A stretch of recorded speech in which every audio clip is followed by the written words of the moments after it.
आप भी भगवान शिव शंकर भोलेनाथ को प्रसन्न करने के लिए सोमवार का व्रत कर रहे हैं तो यह कथा आपके लिए है। इस कथा को सुनकर आप अपने उपवास को पूर्ण करें। एक समय की बात है, किसी नगर में एक साहूकार रहता था जिसके घर में धन की कोई कमी नहीं थी, लेकिन उसकी कोई संतान नहीं थी। इस कारण वह बहुत दुखी था। पुत्र प्राप्ति के लिए प्रत्येक सोमवार व्रत रखता था और पूरी श्रद्धा के साथ शिव मंदिर जाकर भगवान शिव और पार्वती जी की पूजा करता था। उसकी भक्ति को देखकर एक दिन मां पार्वती प्रसन्न हो गई और भगवान शिव से उस साहूकार की मनोकामना पूर्ण करने का आग्रह किया।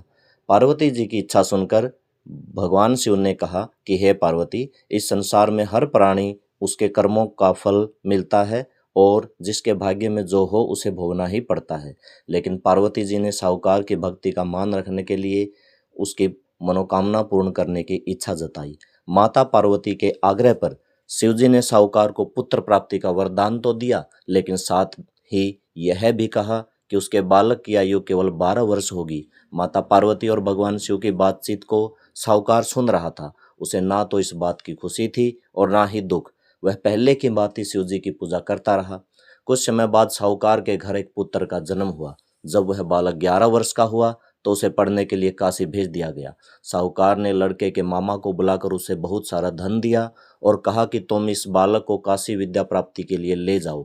मार्ग में यज्ञ कराना, जहाँ भी यज्ञ कराओ वहाँ ब्राह्मणों को भोजन कराते और दक्षिणा देते हुए जाना। दोनों मामा भांजे इस तरह से यज्ञ कराते और ब्राह्मणों का दान दक्षिणा देते काशी की ओर चल पड़े। रात में एक नगर पड़ा जहाँ नगर के राजा की कन्या का विवाह था, लेकिन जिस राजकुमार से उसका विवाह होने वाला था वह एक आंख से काना था। राजकुमार के पिता ने अपने पुत्र के काना होने की बात को छुपाने के लिए एक चाल सोची। साहूकार के पुत्र को देखकर उसके मन में एक विचार आया। उसने सोचा, क्यों न इस लड़के को दूल्हा बनाकर राजकुमारी से विवाह करा दूं। विवाह के बाद इसको धन देकर विदा कर दूंगा और राजकुमारी को अपने नगर ले आऊंगा। लड़के को दूल्हे के वस्त्र पहनाकर राजकुमारी से विवाह कर दिया गया, लेकिन साहूकार का पुत्र ईमानदार था। उसने यह बात न्याय संगत नहीं लगी। उसने अवसर पाकर राजकुमारी की चुन्नी के पल्ले पर लिखा कि तुम्हारा विवाह तो मेरे साथ हुआ है, लेकिन जिस राजकुमार के संग तुम्हें भेजा जाएगा वह एक आंख से काना है। मैं तो काशी पढ़ने जा रहा हूँ।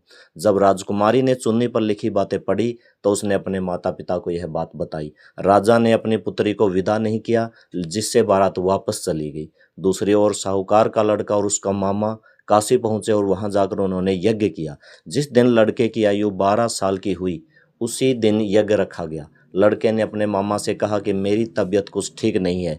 मामा ने कहा कि तुम अंदर जाकर सो जाओ। शिवजी के वरदान अनुसार कुछ ही देर में उस बालक के प्राण निकल गए। मृत भांजे को देखकर उसके मामा ने विलाप शुरू कर दिया। संयोगवश उसी समय शिवजी और माता पार्वती उधर से जा रहे थे। पार्वती ने भगवान से कहा, स्वामी, मुझे इसके रोने के स्वर सहन नहीं हो रहा। आप इस व्यक्ति के कष्ट को अवश्य दूर करें। जब शिवजी मृत बालक के समीप गए तो वह बोले कि यह उसी साहूकार का पुत्र है जिसे मैंने 12 वर्ष की आयु का वरदान दिया।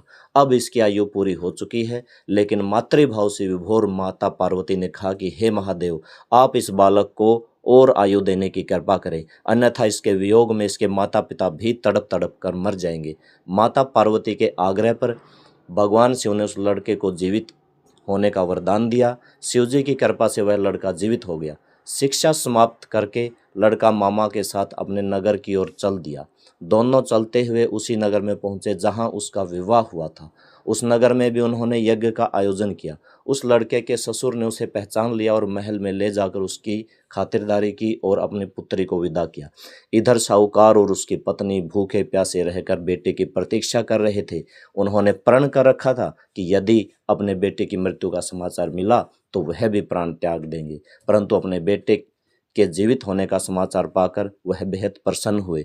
उसी रात भगवान शिव ने व्यापारी के सोपन में आकर कहा कि हे श्रेष्ठी, मैंने तेरे सोमवार के व्रत करने और व्रत कथा सुनने से प्रसन्न होकर तेरे पुत्र को लंबी आयु प्रदान की है। इस प्रकार जो कोई सोमवार व्रत करता है, सुनता है, कथा सुनता है और पढ़ता है, उसके सभी दुख दूर होते हैं और समस्त मनोकामनाएं पूर्ण होती हैं। जय शिव शंकर।